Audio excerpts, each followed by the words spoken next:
Yesu bisoyo toko kanisonana Ole kimongo na vale Suakembo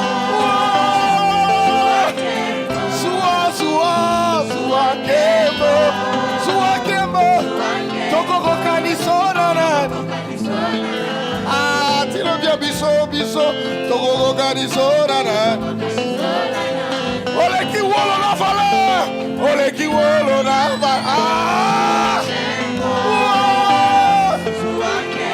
Suakembo Mona santé au bateliawa Suakembo Mona vola mosale lingo Ah biso toko kaniso nana Yesu dimanche toko kaniso nana Ah ole ki wolo na vala Ah je t'entends pas Suakembo Docteur Jésus toko kanisonana Ah biso toko kanisonana Ole ki wolo na vala Ay Suakembo Ya Yesu toko kanisonana Ah dimanche biso toko kanisonana Ole ki nyonso na valeur kila Ole ki nyonso na valeur Ah tu as compris Suakembo Yes toko kanisonana Oh toko kaniso biso toko kanisonana Ole ki mongo na valeur Aïe Est-ce que quelqu'un comprend ça Yesu toko kanisonana Dimanche biso a Yesu toko kanisonana Ole ki wolo na valeur Aïe j'ai envie de le faire Suakembo Ah Suakembo toko kanisonana Ah biso Yesu toko kanisonana Ole ki mongo na valo kila Ole ki mongo na valo Ah Suakembo Jésus toko kanisonana Attends le couplet dit ceci Oyakie Talisungia pokwa Namoni nalisi Il commande Osalie Makambo akokama Namoni nalisi C'est simple Osalie Makambo akokama Namoni na miso Tu le chantes bien Oyaki deuxième couplet Oyaki Nalisungia pokwa Namoni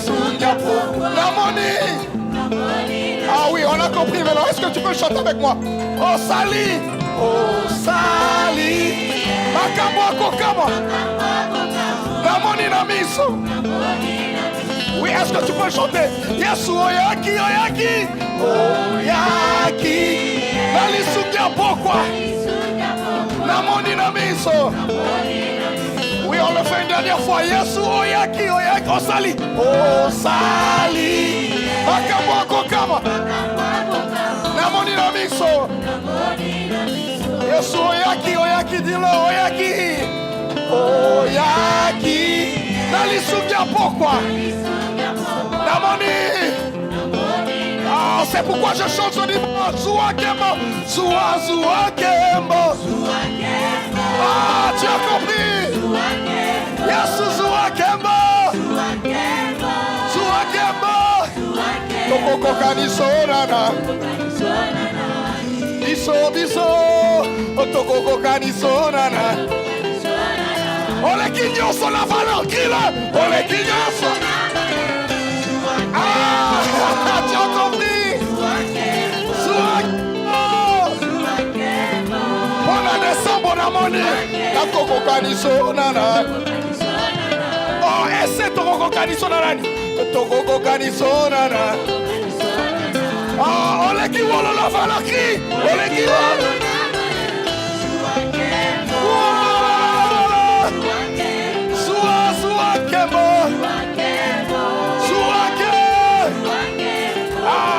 nakokokaniso biso tokokokaniso nana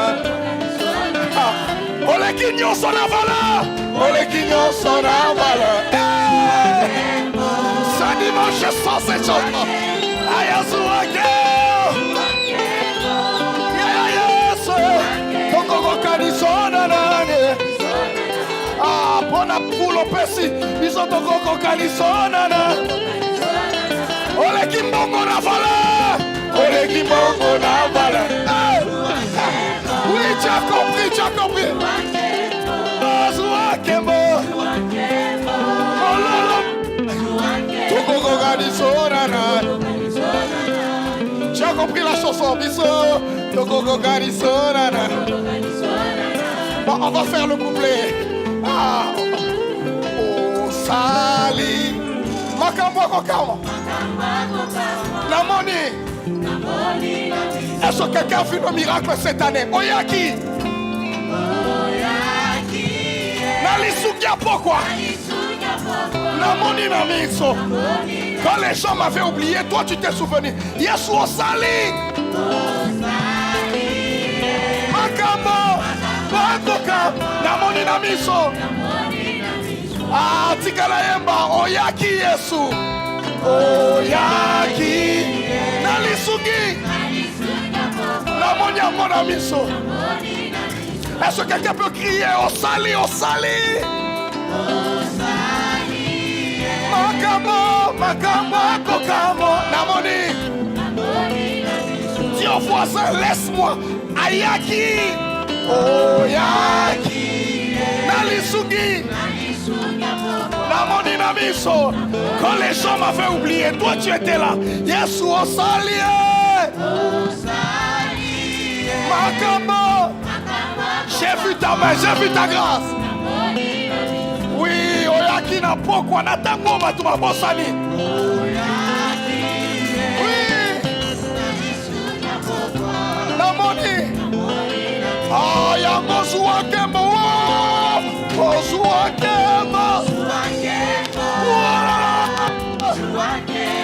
libalo pesi zuakembo mpona promotion pesi awa zuakembo nakokokaniso nana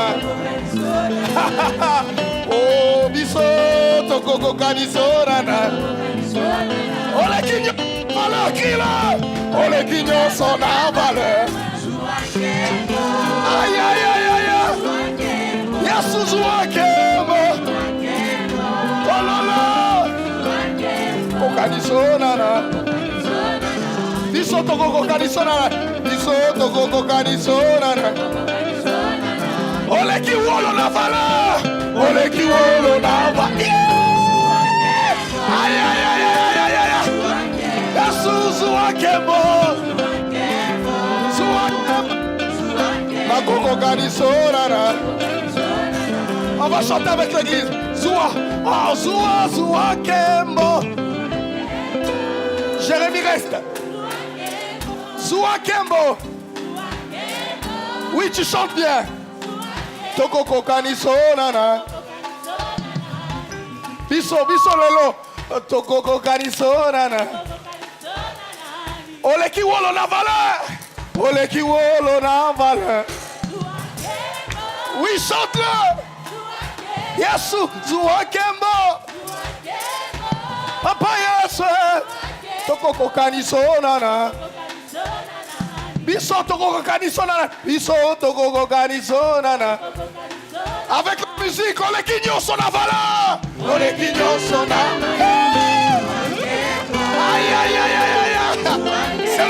ce matin, Zoua Kemo. Yes, Zoua. Toko Kanisona Nani. Dis-le.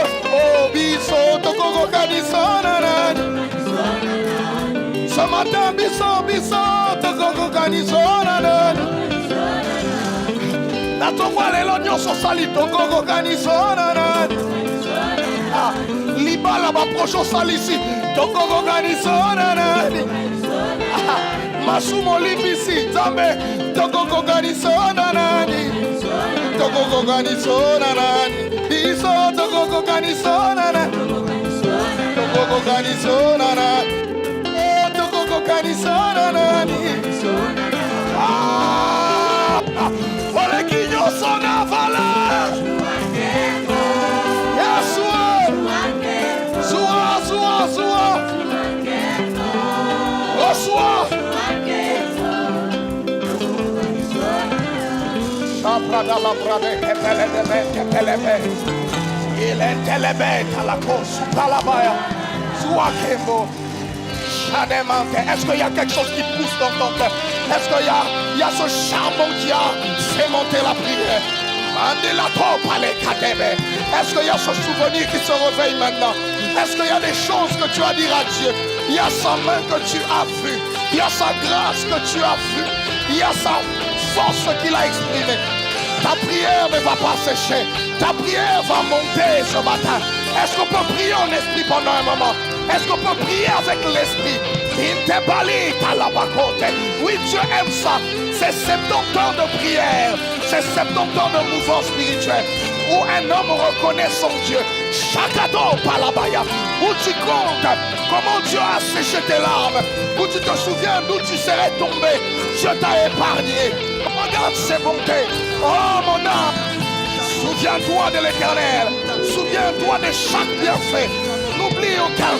N'oublie aucun. Sois béni, Seigneur. Tu nous as pris de loin. Tu nous as emmenés jusqu'ici. Nous sommes juste reconnaissants. Juste reconnaissants. Tu as ouvert les portes. Tu as ouvert les portes. Tu as signalé tes montées. Embreli kato pale. Shakato liga hentelete. Kaluma niliaidi katole. Letokotoko nintebeli. Ashatapaya. Kalouzu palea. Rekatoliminte kabaya. Il y a une femme qui prie ici. Il y a un homme qui est venu reconnaître. Ce matin, j'ai quitté ma maison pour reconnaître tes bontés, pour célébrer ta grâce, pour proclamer tes hauts faits, pour dire je suis le résultat des bontés de l'Éternel. Voyez-moi et vous saurez que Dieu est bon. Regardez à ma faiblesse, vous saurez que Dieu est bon. Je suis le premier de tous les pécheurs que Dieu a suscité, que Dieu a pardonné, que Dieu a lavé. Comment ne pas dire? On te compare à qui finalement? À qui te comparerais-je? Qui a la bonté comme toi? Qui a les bontés comme toi? Qui sait pardonner comme toi? Qui sait soutenir comme toi? Qui sait mûrir comme toi? Qui est patient comme toi? Même quand les hommes n'ont pas été patients avec nous, toi tu l'as été. Sois béni. Tu n'as pas d'égal. Je ne sais t'égaler à quoi? Pas l'argent, pas le trésor. Tu es intéressant, Seigneur. Tu es merveilleux. La marche avec toi est parfaite. La marche avec toi est assurée. Sois béni. Oh. Zoua, Zoua, Zoua, Zoua. Oh, oh. Zoua. Okoko kanisonana. Oh, biso. Okoko kanisonana. Ole kiwolo, Yesu, ce matin. Ole kiwolo na vale. Zoua kembo. Shayaya, Zoua. On a chanté au Persiawa. Je me souviens de tout. Zoua kembo. Oh, oh, oh. Biso. Ce matin.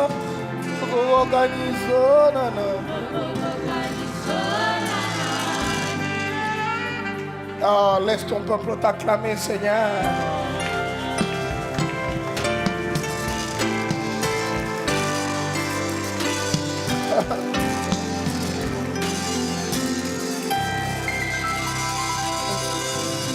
La Bible déclare: sentez et voyez combien l'Éternel est bon.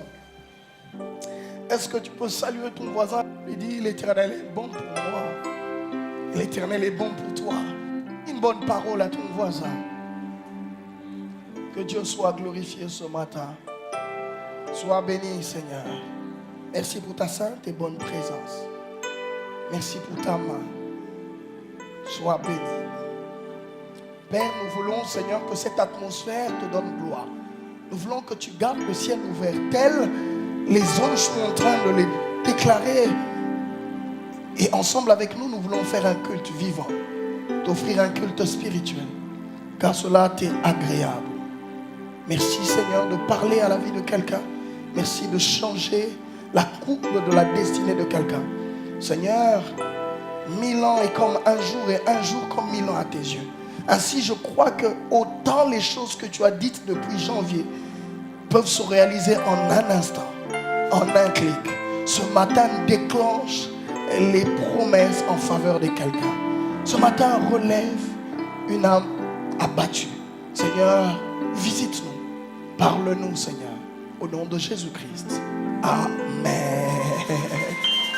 Alléluia. Excuse-moi, je suis né dans l'adoration. C'est ma race. Donc on peut commencer comme ça, on finit tous les cultes en train d'adorer le Seigneur. Je t'invite à prendre ta Bible. On va lire... on va se soumettre quand même à lire tout le texte. Parce que certains paramètres toucheront à tous les textes. On est dans Marc. Marc au chapitre 5, nous lisons le verset 21 jusqu'au verset 43. La Bible dit ceci. Jésus dans la barque regagna l'autre rive, où une grande foule s'assembla près de lui. Il était au bord de la mer. Alors vint un des chefs de la synagogue, nommé Jairus, qui l'ayant aperçu, se jeta à ses pieds et lui adressa cet instant de prière. Ma petite est à l'extrémité. Viens, impose-lui les mains, afin qu'elle soit sauvée et qu'elle vive. Jésus s'en alla avec lui. Et une grande foule le suivait et le pressait. Or, il y avait une femme atteinte d'une perte de sang depuis 12 ans. Elle avait beaucoup souffert entre les mains des plusieurs médecins. Elle avait dépensé tout ce qu'elle possédait. Et elle n'avait éprouvé aucun soulagement, mais était allée plutôt en empirant. Ayant entendu parler de Jésus, elle vint dans la foule par derrière et toucha son vêtement. Car elle disait: si je puis seulement toucher ses vêtements, je serai guérie. Au même instant, la perte de sang s'arrêta et elle sentit dans son corps qu'elle était guérie de son mal. Jésus connut aussitôt en lui-même qu'une force était sortie de lui. Et se retournant au milieu de la foule, il dit: qui m'a touché, qui a touché mes vêtements? Ses disciples lui dirent: tu vois la foule qui te presse et tu dis qui m'a touché? Et il regardait autour de lui pour voir celle qui avait fait cela. La femme, effrayée et tremblante, sachant que ce qui s'était passé en elle, va se jeter à ses pieds et lui dit toute la vérité. Mais Jésus lui dit: ma fille, ta foi t'a sauvée. Va en paix et sois guérie de ton mal. Comme il parlait encore, survint de chez le chef de la synagogue des gens qui dirent: ta fille est morte. Pourquoi importuner davantage le maître? Mais Jésus, sans tenir compte de ses paroles, dit au chef de la synagogue, ne crains pas, crois seulement. Et il ne permit à personne de l'accompagner, si ce n'est à Pierre, à Jacques et à Jean, frères de Jacques. Ils arrivèrent à la maison du chef de la synagogue où Jésus vit une foule bruyante et des gens qui parlaient et poussaient de grands cris. Il entra et leur dit: pourquoi faites-vous du bruit? Et pourquoi pleurez-vous? L'enfant n'est pas mort, mais elle dort. Et il se moquait de lui.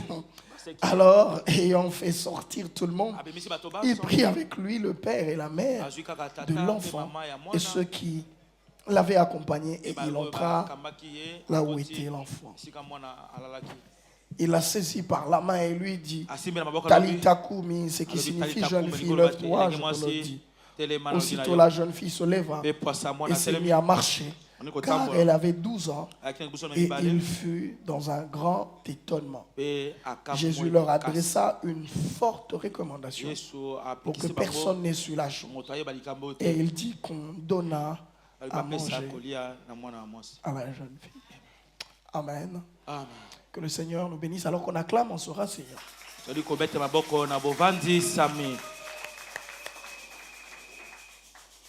Gloire au Seigneur. Alors nous rendons fortement grâce à Dieu pour ce matin. Nous croyons que l'Éternel a renouvelé sa bonté à notre égard. Nous ne sommes pas spéciaux, pas du tout. Mais c'est l'expression de la grâce qui est renouvelée. Amen. Et nous apprécions à juste titre cette grâce.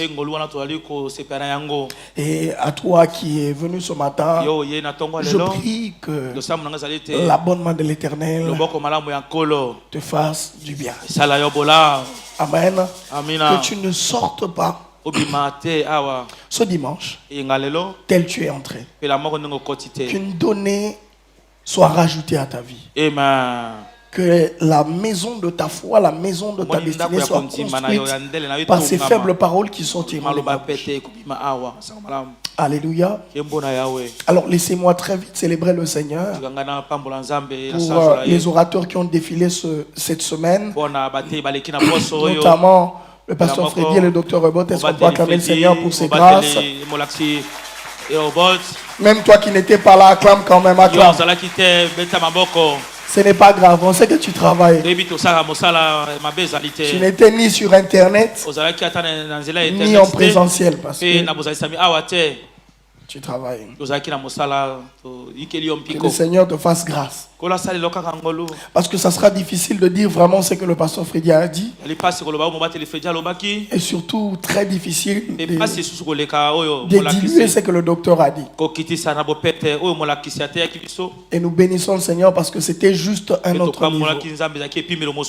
Amen. Que Dieu nous fasse beaucoup du bien et que ces paroles ne soient pas des paroles qui viennent sonner genre dans notre oreille. Non, non, je prie que ce soit des paroles qui rencontrent destinée et qui construisent ta vie spirituelle. Tel est vraiment notre désir. Que ce ne soit pas des paroles qui viennent pour faire beau, mais pour construire ta vie. Amen. En même temps, nous célébrons la vie de notre Père qui nous salue et qui suit particulièrement de loin ce programme alors qu'il séjourne à Paris. Il nous bénit. Est-ce qu'on peut acclamer le Seigneur pour sa vie? Nous disons merci au Seigneur de nous avoir donné Papa Eli et Maman Annie, deux personnes merveilleuses. Nous sommes l'expression de leur sacrifice, l'expression de leur obéissance à Dieu. Amen. Alors, nous disons tellement beaucoup de choses pendant la semaine, tellement beaucoup de choses, que le dimanche, on est obligé de prendre quelques miettes et le partager avec nous. Parce que je vous assure, s'il faudrait faire un récap de toute la semaine, s'il faudrait retoucher à toutes les belles paroles que l'Éternel a dites, je crois que le temps nous trahirait. On risquerait de faire toute la journée. Cependant, je me suis assigné que, à cause du fait que nous sommes là toute la semaine, le dimanche, que nous soyons assez succinct, que nous puissions prendre du conseil divin ce qui nous construit. Parce que demain, nous redémarrons encore. Amen. Amen. Alors que Dieu nous fasse grâce, que l'on transmette avec fidélité ces quelques paroles qu'il a mis dans notre cœur, qui cadre avec le grand thème. Notre grand thème des 70 heures, nous sommes dans un programme spécial, 70 heures de prière. Et le thème que nous abordons, c'est que Dieu veut nous dire, ne crains pas, car la paix de Dieu surpasse toute intelligence. Évidemment, Dieu veut en ce temps nous rassurer et nous dire que la capacité qu'il a d'apporter la paix va au-delà de l'intelligence humaine. Ça signifie que quand l'homme veut expliquer comment tu es en paix, en tout cas la raison, l'intelligence, l'exercice de l'intelligence de l'homme est tellement limité pour accéder à la dimension de paix que Dieu peut apporter. Parce que ça contredit toute logique humaine. La logique voudrait que certaines choses t'inquiètent, certaines choses te troublent, certaines choses attisent ta peur. Mais quand Christ est là, il installe une paix qui dépasse toute logique humaine. Parce qu'il le fait par la vertu de son esprit. Alors je lève ma main droite ce matin et je dis que la vie de la paix de Dieu soit ton partage. Que ça dépasse toute logique humaine. Que la paix de Dieu soit ton partage. Alléluia. Alors voici dans ce cadre, ce matin, je vais aborder une petite thématique.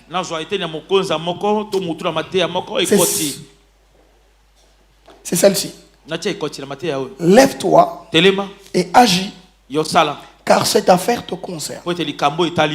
Le deuxième texte que je nous propose pour soutenir notre verset de base se trouve dans Esdras au chapitre 10, le verset 4. La Bible affirme ceci: lève-toi car cette affaire te regarde. Nous serons avec toi. Prends courage et agis. Alors permettez-moi de contextualiser le texte d'Esdras. Quand vous commencez au premier verset, c'est que Dieu se fâche contre Israël parce que Israël a décidé d'épouser les femmes d'autres nations. Or, en vue de conserver la pureté de la race, en alliance avec le Seigneur, il avait interdit au peuple d'Israël, à son peuple, d'épouser les tribus étrangères. Qu'est-ce qu'il craignait ou qu'est-ce qu'il se préservait avec Israël? C'est d'aller côtoyer les dieux idoles. Et à cause des dieux idoles, les femmes étrangères introduiront de l'interdit et l'impureté en Israël. Et la race pure que Dieu voyait, parce que c'était une race choisie, pour Dieu cette race ne pouvait pas se mêler à d'autres races, parce que c'était une race en alliance avec l'Éternel. Et Dieu demande au peuple, malgré cette alliance, de rompre avec les femmes étrangères. Drôlement, d'autres avaient déjà fait des enfants avec. Vous voyez un peu la sévérité de la loi, comment Dieu était assez dur. Et la Bible dit que tous les anciens, tous réunis, ils décident finalement de renvoyer les femmes étrangères chez eux. Parce que pour Dieu, c'était un péché que de prendre, de mélanger la race pure à l'impure.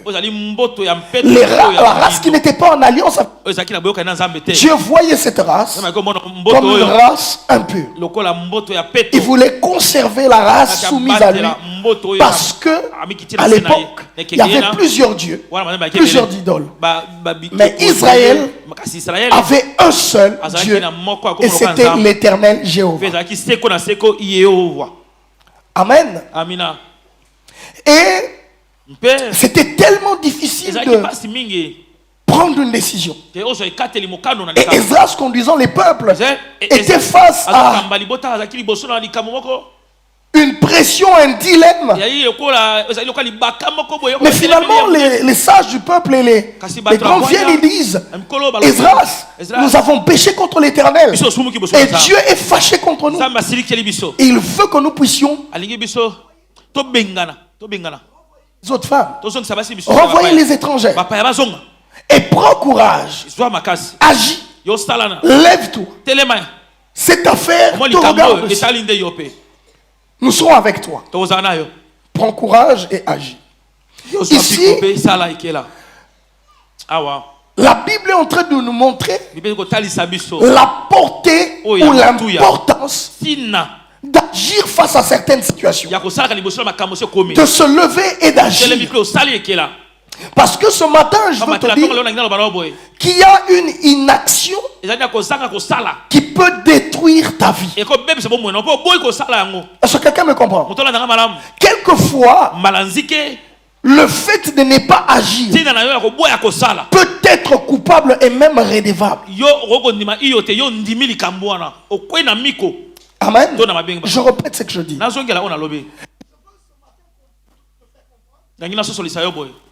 Frère Denis, aide-moi avec mon micro, je ne sais pas ce qui se passe.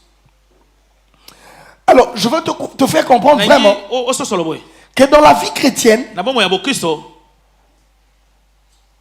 il y a ce moment où il faudrait absolument que tu te lèves et que tu agisses. Bien aimé, je veux vous dire ceci. Lorsque vous allez dans un cimetière, si Dieu vous rendait capable de communiquer avec les morts, ils vous diront que plusieurs sont morts avec beaucoup de décisions.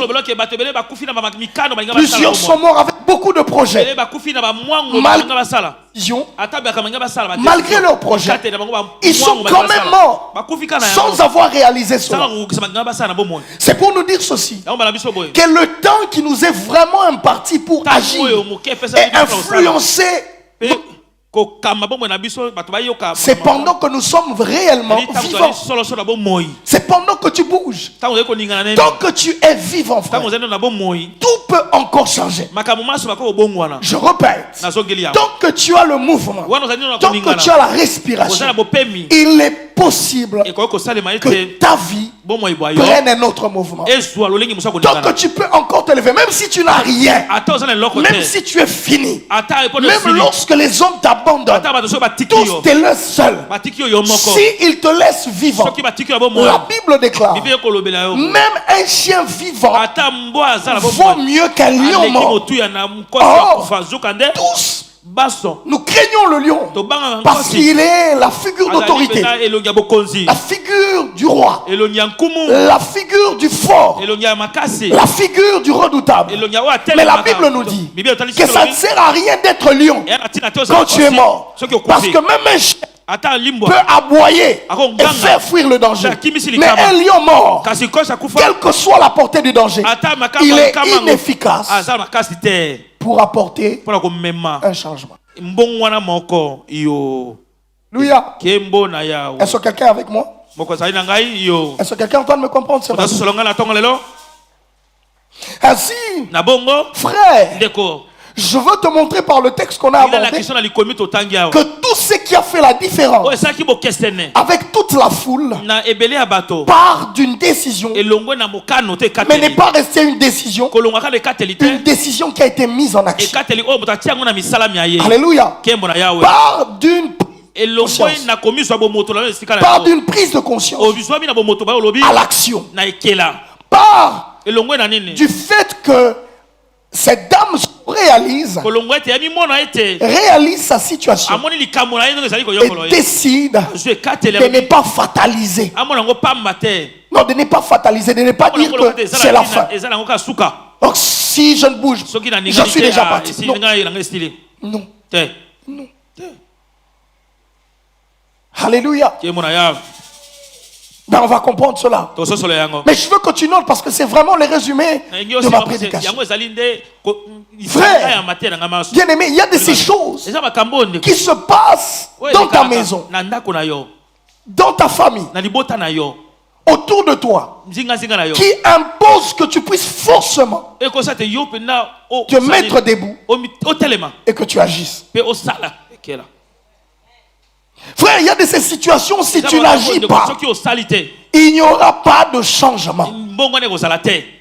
Il y a des situations, si tu ne décides pas de te lever, il n'y aura aucun changement. Frère, je veux insister sur cela parce que chrétiens, nous pensons que Dieu devra tout faire à notre place, que Dieu devra bouger à notre place, que Dieu devra agir à notre place. Non. C'est comme ça que je ris même de certains chrétiens qui pensent que l'action du salut agit automatiquement dans la vie de quelqu'un. C'est faux. C'est faux. C'est faux. Je viens dire c'est faux. Christ a accompli notre salut, notre liberté dans le domaine spirituel. Est-ce que nous sommes d'accord? La Bible dit qu'il est mort pour nous à Golgotha et qu'il nous a sauvés. Il nous a délivrés. Mais pour vivre cette délivrance qui est acquise, cela demande un de ta part. Cela exige une décision d'aller vers ce salut. Cela nous demandera toujours de recevoir, de décider de recevoir ce salut, de le l'idée dans nos vies. Vous savez, même en droit, on dit une donation gratuite exigera toujours que celui qui la reçoit puisse accepter. Donc tu peux renoncer à quelque chose qu'on te donne, même gratuitement. Tu peux refuser. Tu peux décider de ne pas accepter un héritage. C'est ton choix. Ce n'est pas parce que Dieu a disposé l'héritage que toi tu peux vraiment en jouir. Non.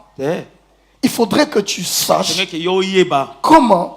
Quel est le protocole qui te permet d'entrer en contact avec cet héritage? C'est comme ça que beaucoup de chrétiens restent dans l'inanition, restent dans cette complaisance spirituelle, activité spirituelle. Non, Dieu va tout faire. Dieu va agir à sa manière. Frère, tu attendras cela. Ça ne viendra pas.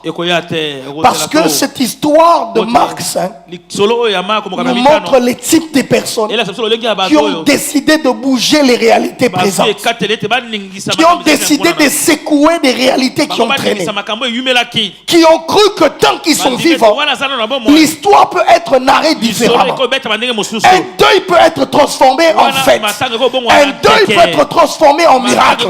Qui ont vu dans leurs problèmes les raisons pour Dieu de se glorifier, qui ont vu dans leur les raisons pour Dieu de passer par là. J'ai envie de te dire quelque chose. Dieu organise parfois des situations bizarres pour qu'il passe par là. Parce qu'il y a de ces situations qui attendent atteindre la taille et le niveau de Dieu. Parce qu'il y a de ces situations, si Dieu intervient, ça va insulter sa gloire. Est-ce que quelqu'un est en train de me comprendre? Ça signifie que si un médecin peut te donner une quinine et tu guéris, Dieu n'a pas besoin d'intervenir pour cela. Il n'est pas nécessaire qu'il intervienne. Si tu peux sortir, travailler toi-même, il n'est pas nécessaire qu'il intervienne. Ça, c'est sur ton jour. Mais il arrive dans nos vies des situations qui nécessitent, qui sont à la taille de Dieu. Parce que déjà au départ, on est perdant selon les critères des hommes. Je vais te donner un exemple. La situation de cette femme, on regarde l'expertise des médecins, on regarde l'expertise de ceux qui l'ont touché, j'estime et je pense, parce que la Bible souligne même qu'elle a dilapidé, qu'elle a dépensé beaucoup d'argent au point de s'appauvrir. Je pense qu'on ne dépense pas l'argent auprès des gens qui demandent moins cher. Non. La dépense sous-entend qu'on est allé vers des gens qui demandent beaucoup d'argent, vers des experts. Sûrement elle a voyagé pour visiter des contrées, mais malgré tout ça, elle n'a pas trouvé de solution. Et la Bible souligne que sa situation s'empirait. Et j'aime le mot qui suit. Parce que quand la situation quitte les cadrans et la compétence des humains, c'est que ça commence à nécessiter la compétence divine. Lorsque ta situation, tu perds le contrôle. Tu ne sais plus l'ajuster. Tu ne sais plus maîtriser. Ah, j'ai envie de te donner une bonne nouvelle. Dieu n'est pas très loin de là. Je donne une bonne nouvelle à quelqu'un. Si ce matin tu es dans une situation que tu ne contrôles pas, sache que Dieu n'est pas loin de là. Parce que cette situation vient de quitter la compétence humaine, entre dans la compétence de Dieu. Alors je prie que Dieu entre dans cette affaire. Dieu puisse te défendre. Vous savez, il y a de ces versets où la Bible dit une femme est venue devant un juge et elle a tellement imploré, mais le juge était méchant au point de ne pas donner. Il y a de ces choses où ça demande que Dieu débloque cela. Je prie que Dieu débloque ta situation. Je prie que Dieu intervienne dans ta situation. Je prie parce que tu n'as plus la maîtrise, parce que cette maladie tu ne sais plus la contrôler, alors que Dieu la maîtrise. Lorsque les disciples constatent que sur la barque ils n'ont plus la maîtrise et de la barque et de la navigation et du vent, c'est quand ils décident de crier à l'Éternel. Et j'aime quelque chose. Avant que Dieu parle de leur incrédulité, Dieu décide de faire taire d'abord le vent. Je prie que Dieu fasse d'abord taire tes vents et te rappelle que ta foi est faible. Que Dieu solutionne, que Dieu intervienne.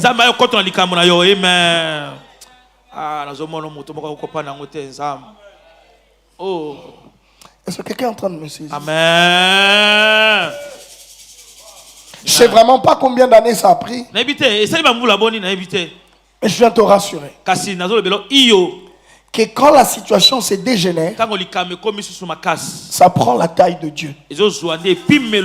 Parce qu'aucune situation,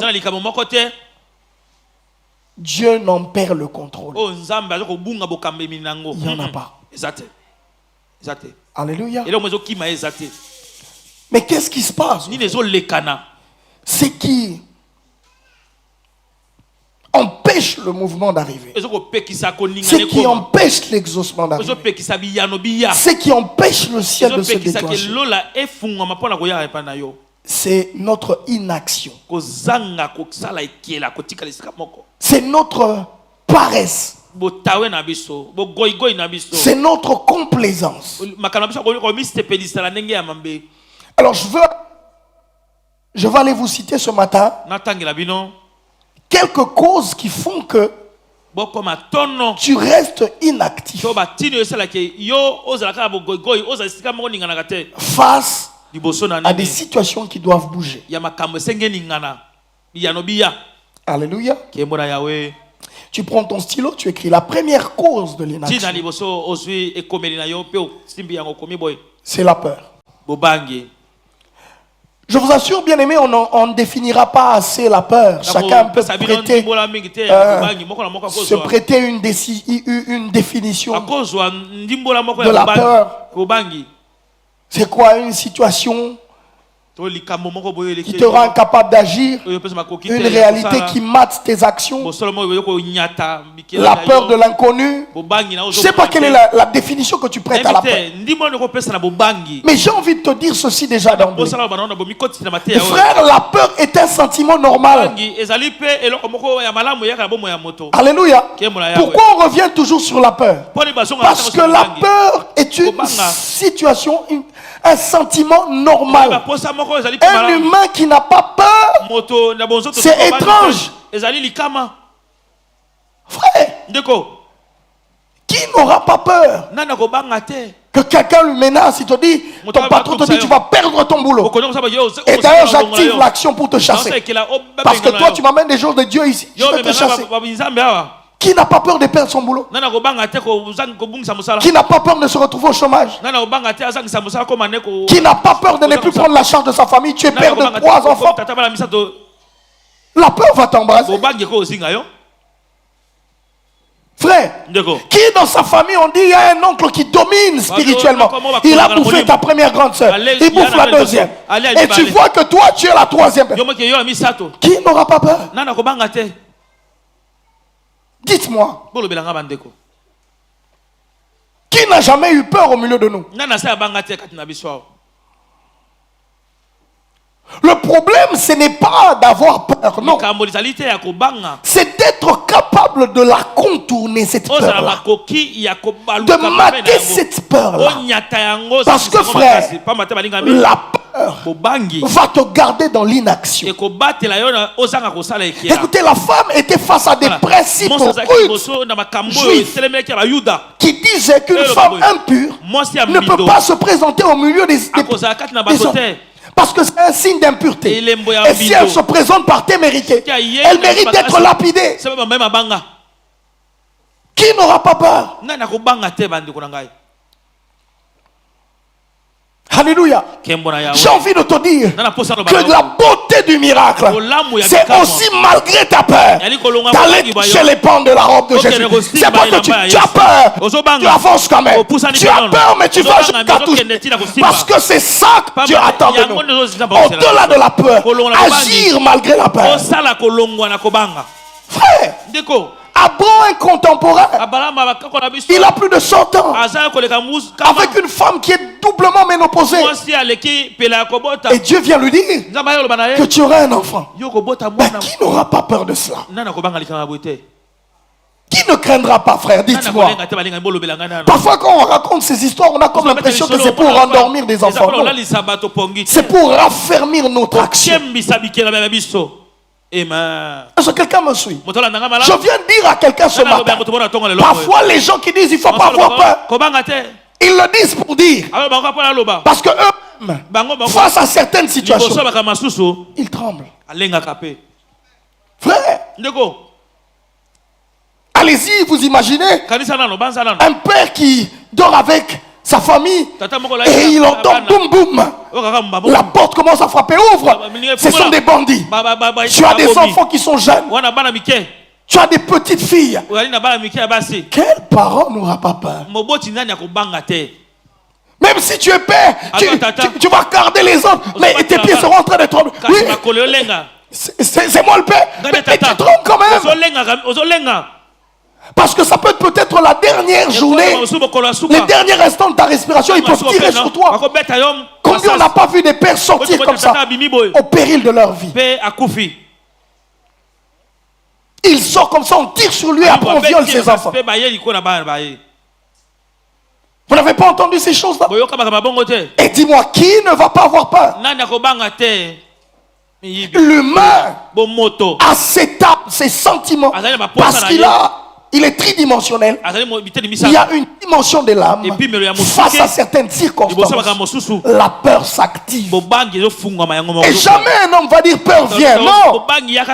Il y a des facteurs externes ou internes qui vont susciter ce sentiment de peur. Je viens te dire que la peur est normale. Que la peur est humaine. Mais accepter de rester dans l'inaction malgré la peur, là c'est coupable. Je aimerais que malgré cette peur intense, que tu sois capable d'avancer quand même, d'entendre sa voix plus que ta peur, d'entendre ses paroles plus que ta peur, de suivre les chemins, le sentier de sa voix qui te dit ne crains pas, même quand tu trembles, tu avances quand même. Tu te dis je ne sais pas ce qui va m'arriver aujourd'hui, mais je décide de ne pas rester 12 ans et de souffrir encore parce qu'il est là. Je veux foncer.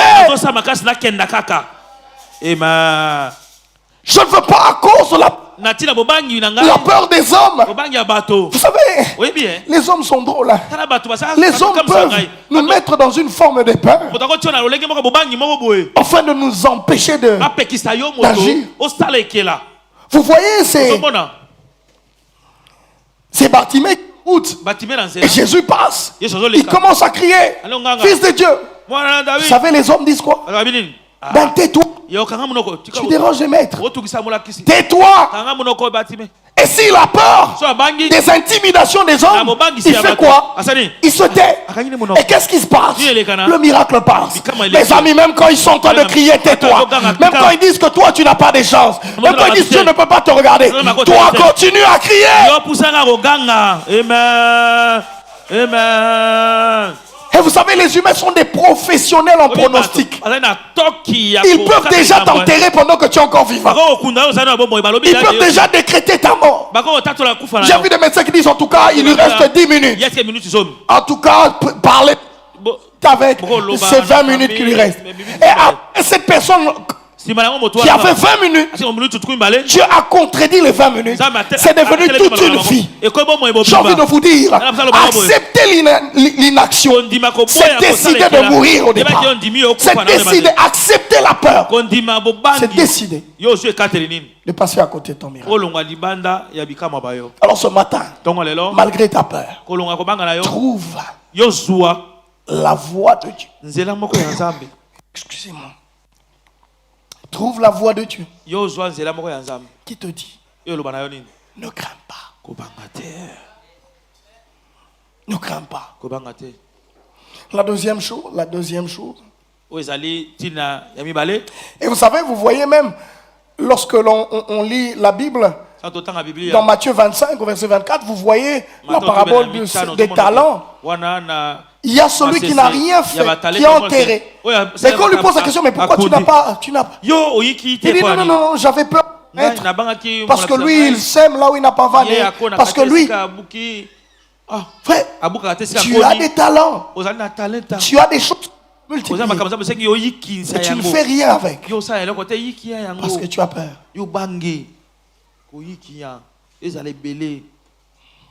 Deuxième chose, c'est la honte. Mes amis, la honte s'apparente un peu à la peur, mais c'est pas... La honte touche un peu au jugement des autres à notre égard. La honte, c'est ces sentiments qui diminue la confiance en toi, qui réduit l'estime que tu as de toi-même, qui réduit ta valeur. Vous savez, il y a ces situations qui te mettent dans les conditions de honte. Vous savez, ce n'est pas quand on a péché vraiment que Dieu a su. Quand on a publié notre péché, que Dieu a vraiment su qu'on a péché. Non. Dieu le savait déjà avant la publication. Ce sont les hommes qui sont informés à la publication. Mais Dieu a l'information à la source. Et vous savez, beaucoup de gens, quand ils sont couverts de honte, à cause de leur action, à cause de leur faiblesse, à cause de leur péché, ils pensent que Dieu a les mêmes regards que les hommes. Ils pensent que Dieu le voit de la même manière que les hommes. Non. C'est comme ça que David, drôlement, il commence la confession lorsque le prophète lui dit non, tu as tué un général et tu as pris sa femme. C'est quand David commence à pleurer. Mais Dieu le savait déjà avant. Dieu l'avait vu quand tu agissais. Mes amis, je viens vous dire ici que tu peux être hypocrite face à nous, mais pas face à Dieu. Dieu nous connaît vraiment profondément. Dieu sait comment nous fonctionnons. Dieu ne tient pas à nos cravates et à nos vestes, non. Dieu nous connaît dans notre plus grande bassesse. Les choses que les hommes, auxquelles les hommes ne peuvent pas accéder.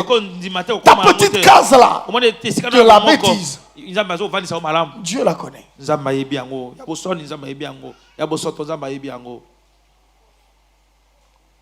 Et vous savez, il y a ces sentiments de honte qui emparent celui qui est impur. Il y a des sentiments qui emparent celui qui dont on apprend les faiblesses. Il y a ces sentiments de honte qui viennent à cause peut-être du type de rôle de votre famille. Ces sentiments de honte qui arrivent à cause des échecs que tu as. Tu peux être allé priant Dieu. Tu es paralysé, tétanisé par La honte que tu as de toi-même.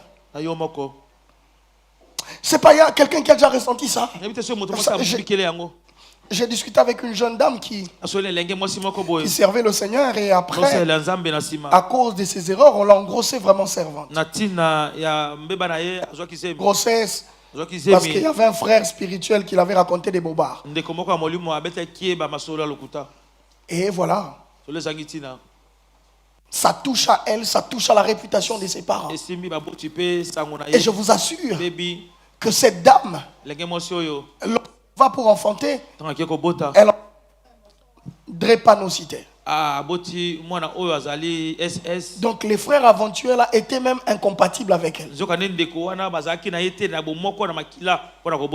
Homme frère, je vous assure que cette fille, cette demoiselle, j'ai béni le Seigneur qui l'a restaurée. Lorsque je l'ai rencontrée, c'était une personne décousue. Parce qu'elle a su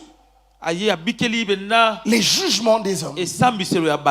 Elle a subi l'humiliation de sa femme. Elle était remplie de honte au point où elle ne pouvait pas s'imaginer que Dieu l'ait pardonné. Et que même Dieu puisse accéder à ses demandes et à ses prières. Au point où elle a commencé à délinquer, sa tête bougeait un peu. Et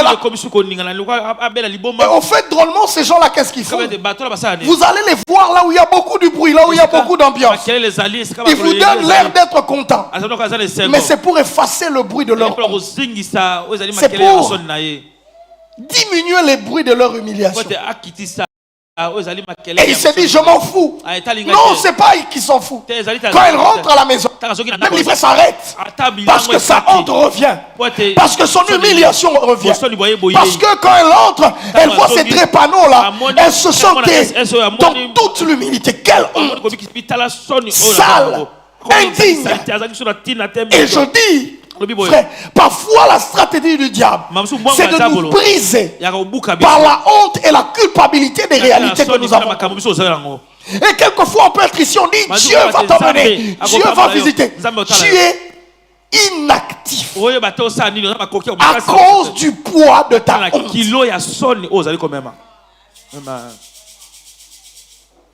À cause de la charge qui pèse sur toi. Frère, je viens te dire, je ne t'encourage pas. Je ne célébrerai jamais ta bêtise. Mais je veux quand même t'informer que tant que tu es vivant, il y a moyen que tu bouges les choses, que tu bouges les lignes, que tu redéfinisses ta vie d'une autre façon, que tu te redéfinisses avec le Seigneur et que tu avances. Amen.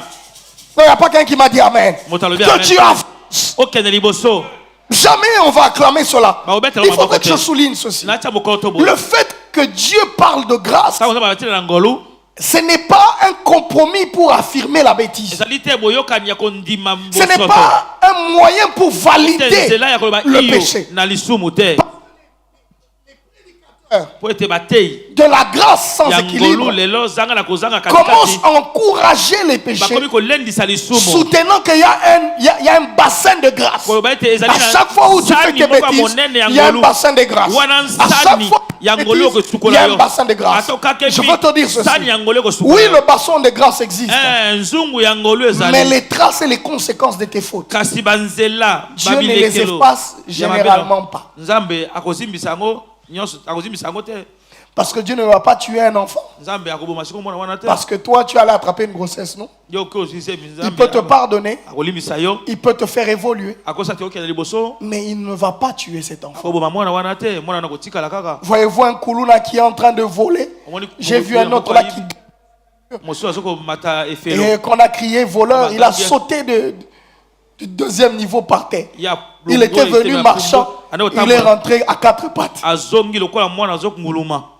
Vous pensez que même si Dieu te pardonnait, cette jambe-là fonctionnait normalement? Regardez les Kuluna, même un pasteur, sur leur visage il y a des traces des couteaux. Frère, attention. Parce que Dieu oublie et pardonne. Mais les hommes n'oublient pas.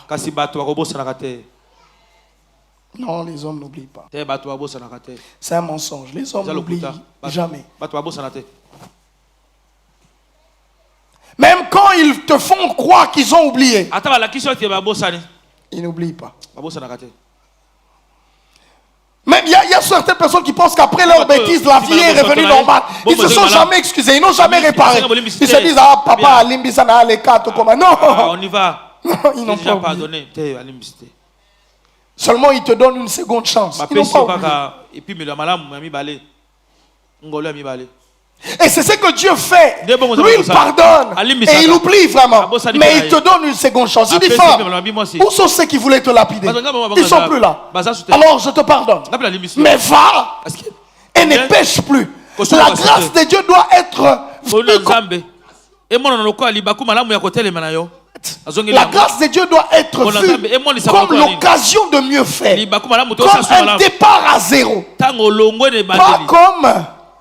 l'expression d'une plateforme de récidive. Non.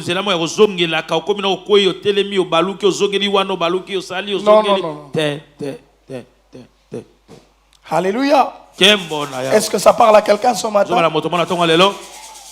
Donc je viens te dire, oui, tu as honte. Mais cette honte, si tu continues à l'ériger comme ton Goliath, tu ne changeras pas les choses. Tu ne deviendras pas une meilleure personne après ta honte. Ça ne va pas avancer parce que tu as honte. Et vous savez, il y a de ces femmes même, elles se présentent, elles se travaillent une silhouette, elles cachent l'enfant de son passé. Elle paraît, même des hommes, hein, ils tuent les erreurs. Elle se présente comme si elle était libre, comme si elle n'avait rien fait. C'est après le mariage que tu dis, j'avais un enfant en Ngaba. Les gens qui n'ont pas su pardonner leur passé, qui n'ont pas su surpasser leur honte. Et quelquefois, tu deviens victime de leurs bêtises. Et plusieurs femmes se sont retrouvées dans ton contexte pareil. Moi, je l'aimais, mais tout à coup, on se marie, tout est bon. C'était les saints frères. Après, les saints frères te disent non. J'étais Kouloun à l'époque. Et dans mes bails, j'avais façonné un héros. Et le danger, c'est que les Koulouna que Abraham façonne, à cause de l'alliance avec Dieu, sera une nation. Mais cette nation va à jamais tourmenter l'enfant de la descendance. Est-ce que j'ai dit à quelqu'un? Le danger, c'est celui-là. Dieu te dit, tu auras vraiment Isaac, mais Abraham se précipite, sa femme a... Oh non, prends Agar, oui, il va. Mais Ismaël sera vraiment une épine dans l'histoire et dans la descendance. Alléluia. Je dis à quelqu'un ce matin, va au-delà de ta honte. Parce que Christ est venu pour te donner de l'espérance. Christ est venu pour te rendre la meilleure version de toi.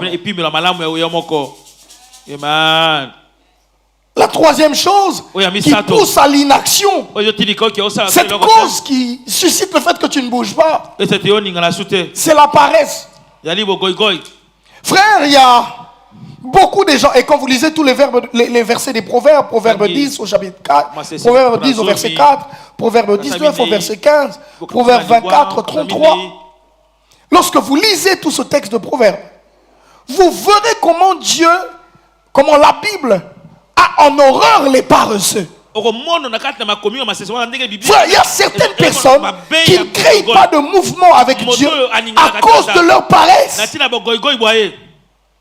Il dit Dieu va tout faire. Je ne me lève pas.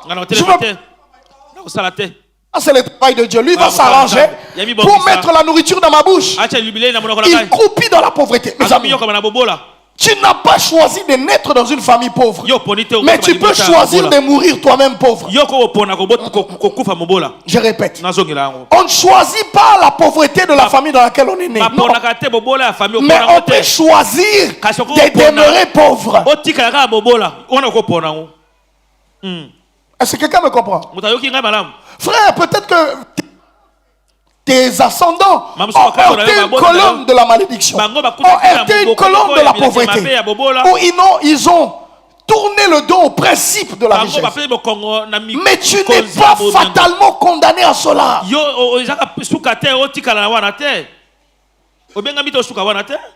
Est-ce que quelqu'un me dit amen? Écoutez, j'ai envie, toutes les fois où je me lève ici, d'extirper une mentalité de pauvreté. D'extirper dans mes esprits une mentalité de médiocrité. À croire que parce que vous avez une toilette en trou, ta vie devra avoir les mêmes types de toilettes. Non. C'est pas possible. Parce que ton père a fait 3 ans primaire, donc vous avez une loi des limites des recommencements. Non, c'est faux. C'est un mensonge que le diable amplifie dans ta tête. Frère, tu peux te décider de repousser les limites de ta famille. Vous savez, il y a un exemple qui m'a toujours bouleversé dans la Bible. C'est les filles de Tsélophade. Tu vois, tu ne connais même pas cette histoire. Tsélophade n'est pas un bonbon, c'est une descendance. Je sais pas, tu as dit cette histoire. Les filles de Tsélophade, c'est une descendance qui leur père était appelé à la succession et à l'héritage. Mais malheureusement, la succession juive était descendant d'homme à homme, pas en femme. Mais Tsélophade a eu le malheur de n'enfanter que les femmes. Alléluia. Et lorsque on appelle les descendants pour reprendre l'héritage. Les anciens et les légalistes, les gens qui avaient toujours la loi, les conservateurs des lois, ils viennent dire aux filles de Tsélophade, la succession juive, la succession selon Dieu, elle est paternelle, elle va d'homme en homme, elle ne se transmet pas aux femmes. La Bible déclare que les filles de Tsélophade ont réclamé à Dieu l'héritage, allant jusqu'à rencontrer Moïse. Disons que notre père n'a eu pour enfant que nous les femmes. Alors cette part-là devra nous revenir. Ça a choqué l'intelligence de Moïse, parce que c'est une jurisprudence qui n'avait jamais été, qui n'avait aucun précédent. La Bible dit Moïse j'ai l'Éternel. Et quand il revient, je pense, quand il revient, l'Éternel lui dit oui, prends la part des Tsélophade, donne à ses filles. J'ai envie de te dire ceci. Même les limites des hommes, lorsque tu es travailleur, lorsque tu es bosseur, tu peux briser les caps et les lois, les protocoles humains avec Dieu. Oh, je prie ce matin que tu sortes de la paresse, que tu brises le protocole de la pauvreté, que tu brises le protocole de la souffrance. La Bible dit, je puis tout par celui qui me fortifie. Frère, c'est Dieu qui te fortifie. Si Dieu a donné le travail comme une bénédiction à l'homme, c'est que tu dois quitter la paresse et réussir dans ta vie. Moi de croire qu'en faisant des prières, tu vas briser les limites de la pauvreté. Et qu'il soit dit ici à l'église, c'est vraiment de l'arnaque de croire que c'est en priant que tu vas repousser les limites de la pauvreté. Je répète, c'est de l'arnaque que de croire que tu vas t'asseoir ici jeûnant 21 jours et tu deviens riche. C'est faux. La loi de la richesse est soumise au principe du travail. C'est comme ça que les Chinois ne prient pas Dieu. Ils repoussent les limites. Les Japonais ne connaissent pas Jésus-Christ. Ils repoussent les limites. Il y a d'autres nations qui sont encore polythéistes, mais ils appliquent les lois fondamentales de Dieu. Toi, les chrétiens paresseux là, tu es toujours là, non? Mon ami, cette femme là, si elle dormait, si dites-vous que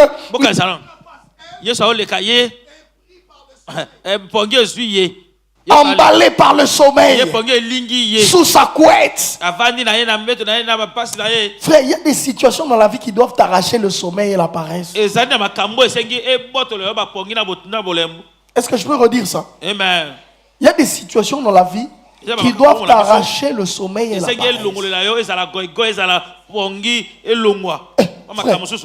Dans ma famille, le roi y a bisoana. Yo, oh là là, yo. La mougi 9h, au petit dame. Toi, tu te réveilles à 9h, tu joues. On va t'enterrer en cotisant de l'argent. Papa, l'ingale le cabien. Bako kundo na mbongo cotisation, mon frère. On va se cotiser pour t'enterrer, mon frère. Quand tu vas dire, non, paie ça 10 000, paie ça 10 000. Et qu'on quitte, non. Oh, il faut dire qu'un mort. Papa, tu vas. On va se cotiser. On va se cotiser pour t'enterrer, frère. Et tu ne vas même pas laisser la distance d'une toilette à ta descendance. Mes amis, nos familles à nous là. Tu dors. Frère, tu vas sentir c'est quoi la douleur. Mes amis, la pauvreté peut ressembler au malheur. Papa. Vous jouez. Continuez à jouer. Là, tu sais, la pauvreté, ça fait comment? La pauvreté rend aigri. Tu ne peux pas être content de voir quelqu'un. Mon enfant a fini au Canada. Toi, tu es pauvre. C'est comme si on te piquait, toi, les couteaux. C'est l'enfant du voisin. C'est pas ton enfant. Tu arrives à la fête de quelqu'un où il a dépensé, il a loué tout un chapiteau. Toi, c'est quand tu pars compter les dépenses. Ça va non. Va dépenser. C'est pour toi. Passer la poche là, yo. Ils ont dépassé par ta poche. Ils ont utilisé ton argent. C'est là la pauvreté. C'est difficile avec une mentalité pauvre d'aller au ciel. C'est difficile, mes amis. Parce que les pauvres, sont même pauvres en argent mais riches en mentalité. Mais quand tu es pauvre en argent en mentalité, elle achète une robe de $1000. Non. Ça c'est quoi? Ça c'est quoi? Et ça, la poche nayo t'es bien aimé. C'est pas ton argent. Calme-toi. Sois calme. Ils vont en vacances à Dubaï. Toi, tu veux t'informer s'ils ont déjà une pensée. Non, il n'a pas est-ce qu'elle va jouer ou il va jouer par ton argent? Il n'utilise pas tes comptes en banque. La pauvreté, c'est la haine. Tu vois, la pauvreté a ses amis. Et parmi les amis de la pauvreté, c'est la haine, c'est la méchanceté, c'est la critique. Je vous dis, dans les quartiers de la pauvreté, tous les voisins, c'est toujours, jamais la pauvreté peut avoir comme voisin l'encouragement. Non, mon ami. Frère, certaines théories que les parents nous ont données, surtout ceux qui n'ont pas réussi là, c'est pour consoler leur pauvreté.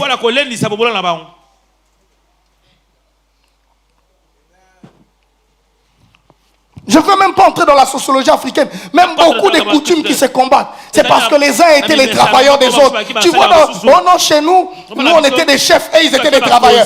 Quand les lois ont changé, les frères des mêmes tribus disent non, c'était la tribu de nos travailleurs. Nous, on était la tribu des chefs. La pauvreté.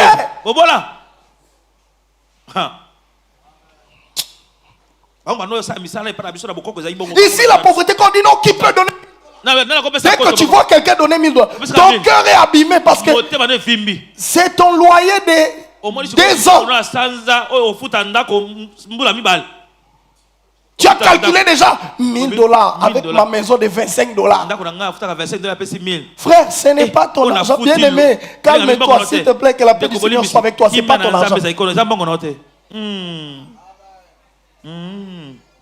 C'est ça qui tue, qui détruit au milieu de nous. Et tu entres en haine. Même dans les familles. Tu viens, tu as réussi. Tu arrives au deuil. Il y a des problèmes. C'est toi qui honore même la famille. Tu vois tes propres frères concocter comment t'empoisonner pour te tuer.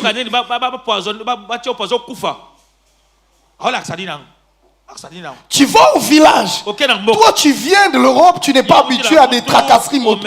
Tu loues une Jeep pour les deuils. Yaya. Aïe, il passe, il vient nous montrer quoi. C'est la pauvreté. La moto, il vient avec une Jeep. Là où il y a la pauvreté, il y a la sorcellerie qui règne. Il montre quoi? La sorcellerie a toujours des invitations là où il y a les pauvres. Je ne dis pas qu'il n'y a pas de sorcellerie partout, mais là où il y a la pauvreté, je vous dis, c'est l'école maternelle de la sorcellerie. Et je vous dis, ces genres de personnes ne peuvent pas s'élever.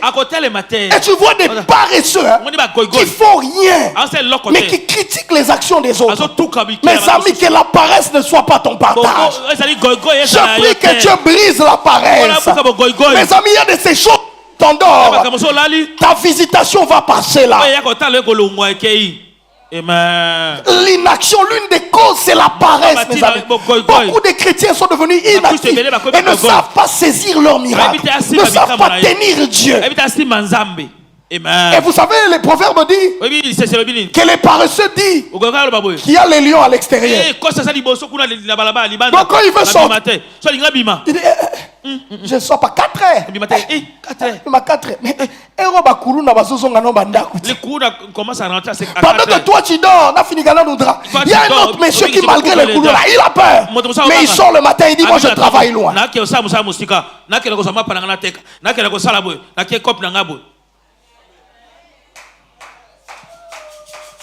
Toi, tu vois toujours les dangers partout. Les gens de science. Moi, je vais travailler là-bas. Ils sont dans des loges. Je ne peux pas aller travailler avec eux. Ce qu'on a tout ni science, est-ce que on a un visa pour qu'il y ait une science?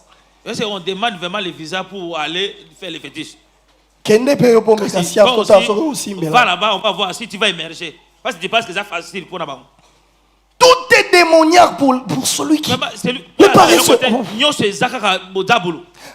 Le proverbe surenchérit même, il dit, le paresseux, même quand tu lui mets la nourriture, tu as cuit la nourriture sur la table. Il veut que tu prennes la fourchette, tu lui fasses manger. Donc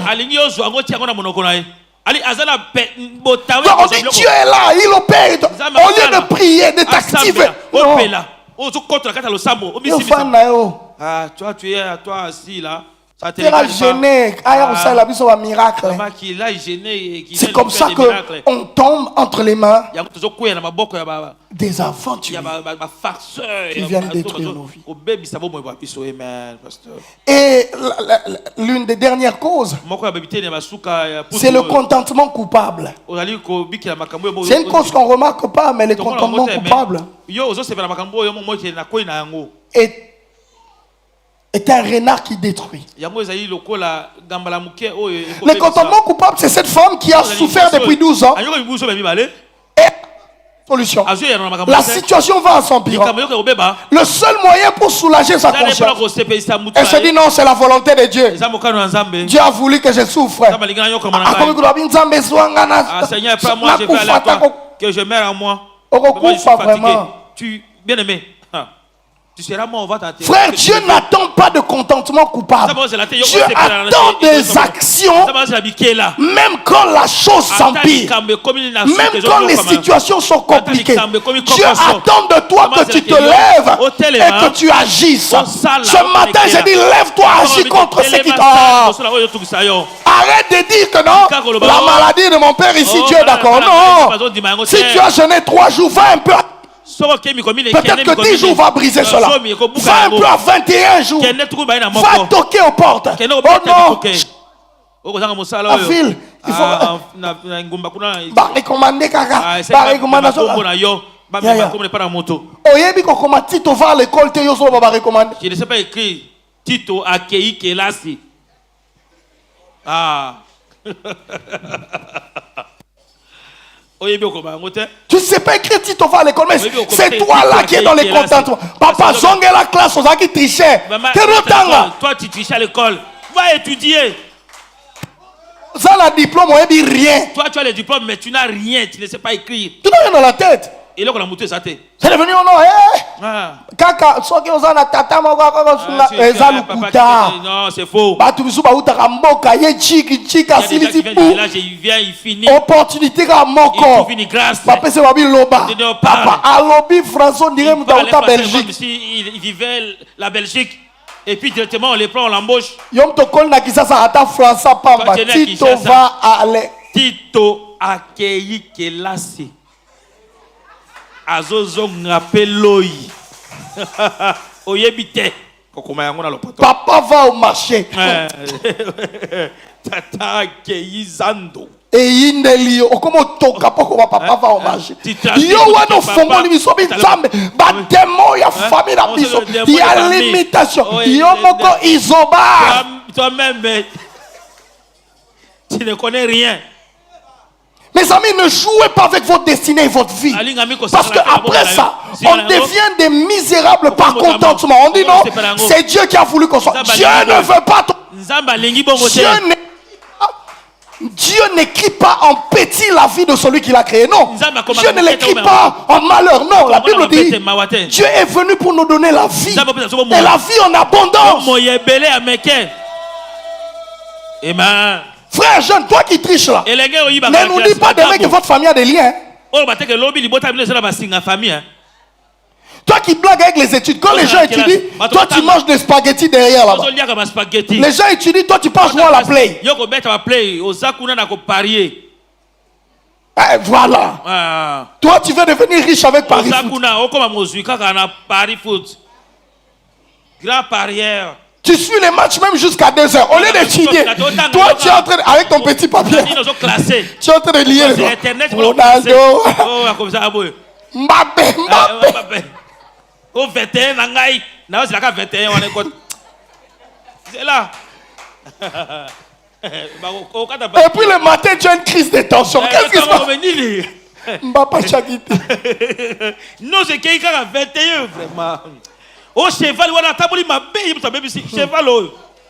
Donc tu commences même à prier pour les chevals. Sauter. Sauter, cheval. Sauter. Cheval. Toi tu es au Congo, tu pries pour le cheval à Paris. Frère, regardez la connexion. Tu pries pour Mbappé qui est là-bas, qui bouffe déjà l'argent. Toi tu ne dors pas, tu attends que ton 21. Frère, est-ce que vous comprenez vraiment le niveau de la médiocrité, comment ça peut aller? Frère, beaucoup de choses, c'est ton contentement à toi. Je vous assure, frère, il y a un père spirituel, mon mentor qui me dit, il me dit, Osborne, j'ai appris de ma petite expérience avec Dieu que quand tu as tout essayé et que tu n'as pas de résultat, fais ce que tu n'as pas encore fait. Tu auras d'autres résultats. Il y a des gens qui se disent j'ai tout essayé. Non, tu n'as pas encore exploré tout. Il y a encore quelque chose à faire. Il dit quand tu as tout essayé, tu constates que tu as fait, mais il n'y a pas de résultat. Fais ce que tu n'as jamais fait. Tu auras de nouveaux résultats.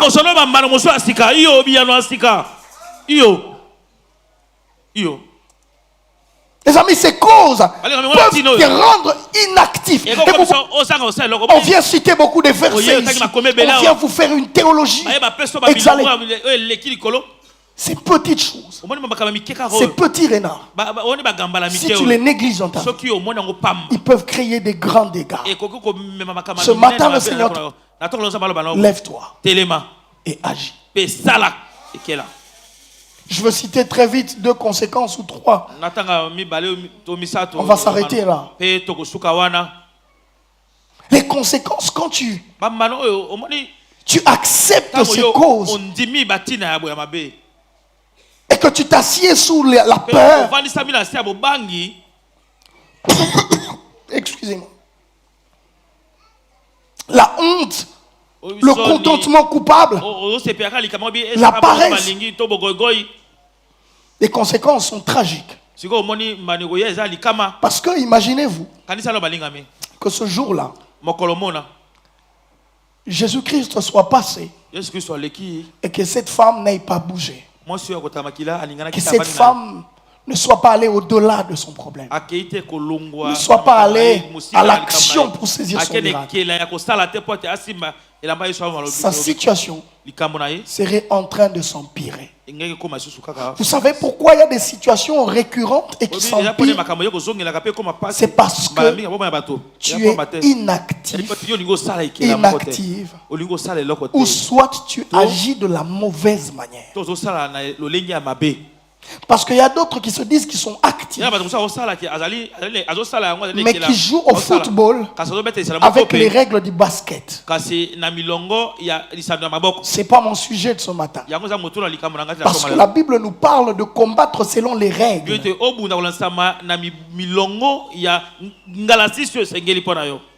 Mais on ne va pas toucher cela.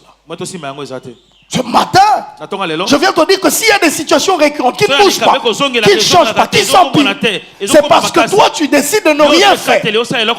S'il y a à traverser famille, génération, première génération, deuxième, c'est parce que tu décides de ne rien faire.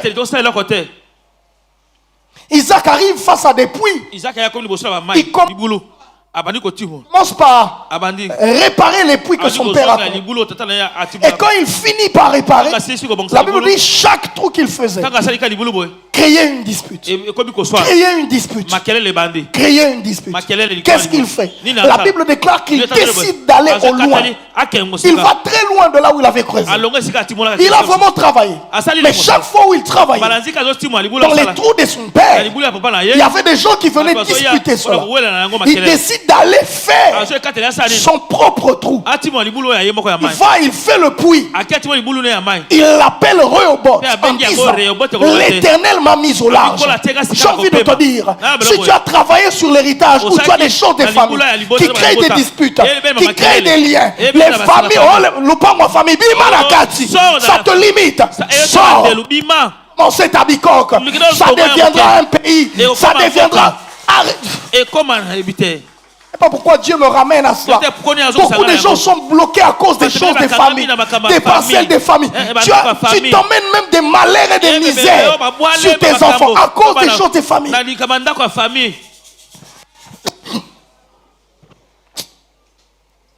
Oh, le Bangwatata. Ah! C'est la maison de notre père. C'est la maison de notre père. Donc, il vient et Nicolas le Bangwatata. Tu as fait ta vie. Ne va pas aller loin. C'est ma cause des maisons de famille, la maison de notre père. Tu as toutes nos professions héritiers. Demande-toi. Donc, il y a loyer. Non, moi je suis héritier. Chaque fin du mois, je vais passer et récupérer de l'argent auprès des locataires. Héritier, Nzamamona. Toi qui es appelé à hériter, bien, ou toi qui es héritier. Donc, les professions, héritier. Profession héritier, ça l'a raté. Non, moi je suis héritier. Chaque mois, on a loyer. Paris foot, fin du mois, loyer. Paris foot, fin du mois, je passe et récupérer l'argent auprès des locataires. Les amis, il y a de ces gens qui se sont attirés des feux, des batailles. Ils décident d'arrêter toute bataille, tout combat. Il va. Il dit: le Dieu de mon père est mon Dieu.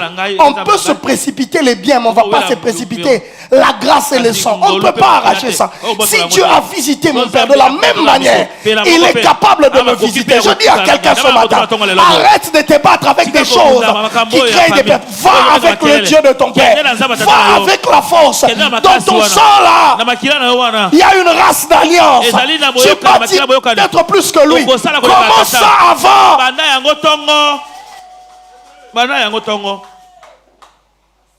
Tu vas avoir des combats, tes enfants auront des histoires.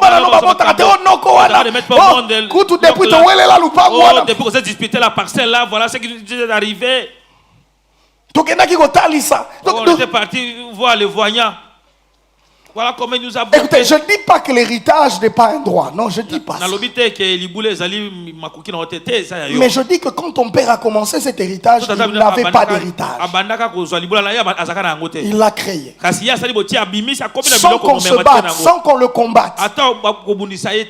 Mais toi qui viens hériter, tu veux à tout prix mourir. Que Dieu te délivre. Oui, je sais qu'on dit pas même.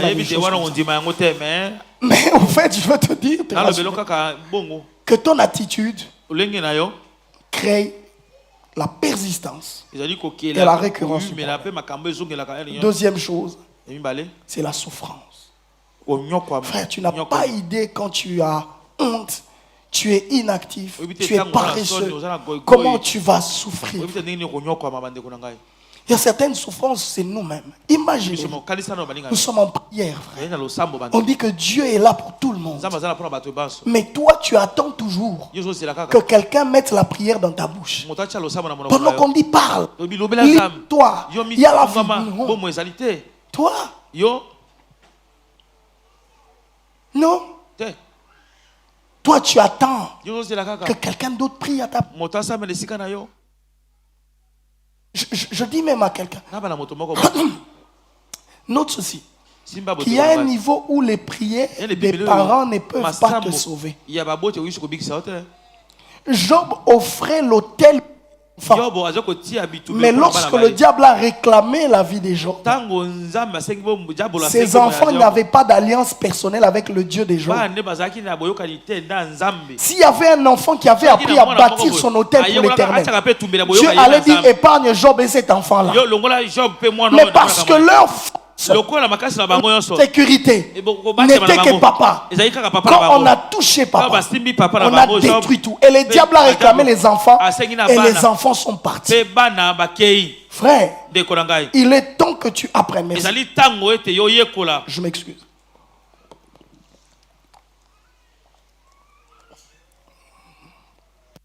Il est temps que tu apprennes à te lever dans la prière, à te lever toi-même pour ta famille, à te lever toi-même. Il y a des gens, tu le vois dans la drogue, dans oh, ma maman prie beaucoup. Mes amis, il y a un niveau où les prières de ta maman ne sont plus opérationnelles. Parce que pour que ça s'active, il faudrait que ça rencontre ta prière. Il faudrait que ça rencontre ton obéissance. Il faudrait que ça rencontre ta soumission. Amen. Que Dieu te délivre de la souffrance. Parce que c'est 70 heures. Prie par toi-même. Prie pour toi. Prie avec tes propres mots. Dieu n'a pas besoin que tu pries en anglais pour l'impressionner. Non. Même en tété là, Dieu va t'écouter. N'aie pas honte de ton voisin. Parle. Et la dernière conséquence, mes amis, c'est la pire de toutes. C'est la mort. Mes amis, quand on choisit d'être inactif, on devient inutile. Et ce qui s'ensuit, c'est la mort. C'est une tragédie que de voir quelqu'un qui a beaucoup de grandes décisions. Et la Bible dit dans Jacques, au chapitre 2, il dit la foi ne consiste pas. La foi, c'est l'œuvre. Il pose la question. J'aimerais qu'on lise ça, s'il vous plaît. On va finir, sinon j'aurais trahi mon enseignement. Je veux qu'on prenne Jacques au chapitre 2. On va finir par là. Je veux qu'on le lise, nous tous. Jacques au chapitre 2. Jacques au chapitre 2, on commence à partir du verset 14. On a fini. La Bible dit ceci. Est-ce qu'on peut le lire à haute voix, s'il vous plaît? On est tous là. Jacques au chapitre 2. Merci, on le met là-bas. La Bible dit, mes frères, que sert-il à quelqu'un de dire qu'il a la foi s'il n'a pas? Il dit, la foi peut-elle le sauver? La femme dit que j'ai la foi. Oui, parce que la Bible dit, elle se disait en elle-même que si elle touchait, elle sera sauvée. Elle avait déjà la foi. Elle croyait déjà que Dieu peut guérir. Mais poursuivons, remettons les textes. Si un frère ou une soeur sont nus et manquent de la nourriture de chaque jour, allons-y. Et que l'un d'entre vous leur dise, allez en paix. Chauffez-vous et vous rassasiez. Et que vous ne leur donniez pas ce qui est nécessaire. Et que vous n'agissiez pas pour la nécessité au corps. La Bible poursuit, dit, il est ainsi de la foi. Si elle n'a pas les œuvres, elle est morte en elle-même. Poursuit, on va s'arrêter vraiment.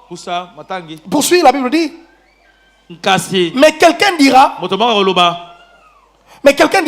toi tu as la foi et moi j'ai les œuvres. Montre-moi ta foi sans œuvres. Et moi je te montrerai la foi par mes œuvres. La Bible dit, tu crois qu'il y a un seul Dieu. Tu fais bien, nous tous on croit. Les démons même le croient aussi. Eux-mêmes ils tremblent. La Bible affirme ici que les démons savent que Dieu existe. Et eux ils tremblent même. Et la Bible dit, veux-tu savoir, ô homme, foi sans les œuvres. Et poursuivant, Abraham notre père ne fut-il pas justifié par les œuvres lorsqu'il offrit son fils Isaac sur l'autel? Poursuivons. Tu vois que la foi agissait avec ses œuvres et que par les œuvres la foi fut rendue parfaite. Il dit, ainsi s'accomplit ce que l'Écriture dit. Abraham crut à Dieu et cela lui fit imputer à justice. Et il fut appelé ami de Dieu. Allons-y, clôturons une affirmation terrible. Vous voyez que l'homme est justifié par les œuvres et non par la foi seulement. Les actions justifiées. Il dit, Rahab la prostituée ne fut-elle pas non? Tu as sauté le verset 24. Le verset 22 dit quoi? Ramène-moi le verset 22. La Bible dit, tu vois que la foi agissait avec les œuvres et que par les œuvres, la foi est rendue. Est-ce qu'on peut s'arrêter là? Regardez. La Bible dit, tu vois que la foi agissait avec ses œuvres et que par les œuvres, la foi est rendue parfaite. Homme frère, la perfection de la foi, c'est dans les actions. Cette femme n'a pas été sauvée parce qu'elle a cru. Non. C'est parce qu'elle a agi par la foi. Elle a exprimé dans les actions sa foi. Ce matin, bien-aimé homme frère, je veux m'arrêter là. Je viens te dire, bien-aimé, que peut-être tu t'es retrouvé dans l'une des causes que j'ai citées, qui fait que tu sois vraiment inactif, que tu sois paralysé, tétanisé, et que malheureusement tu subis les causes. Tu es dans la souffrance. Les situations ne changent pas. Et tu vois des gens mourir et peut-être même toi-même tu es agonisant. Je viens te dire ce matin, lève-toi, agis. Car cette affaire te concerne. Mes amis, si cette femme ne bouge pas, elle a souffert depuis 12 ans et qu'elle décide de poursuivre, c'est la mort qui s'en suivrait. Je te pose une question ce matin. Tu décides de vraiment prier, tu décides vraiment de chercher le Seigneur, tu décides vraiment de travailler, d'agir, ou tu préfères mourir dans la souffrance, ou tu préfères mourir dans la honte, ou tu préfères souffrir dans l'humiliation, ou tu préfères enterrer ton histoire. Mes amis, l'histoire a peur de ceux qui s'élèvent et qui décident de graver leur nom en grandeur nature. Je répète, l'histoire a peur de ceux qui se lèvent et décident malgré les réalités, les circonstances, de graver leur nom en grandeur nature. Et je vous assure, il n'y a aucun nom qui soit cité sur la terre de façon pérenne sans une action prononcée. Il n'y en a pas. Si on parle de cette femme, c'est à cause des actions de foi. Ce matin, il est possible que l'on parle de toi dans ta famille, que l'on parle de toi dans cette église, que l'on parle de toi dans notre pays, que l'on parle de toi dans la société, pourvu que tu te décides de sortir de l'inaction. Que le Seigneur nous bénisse.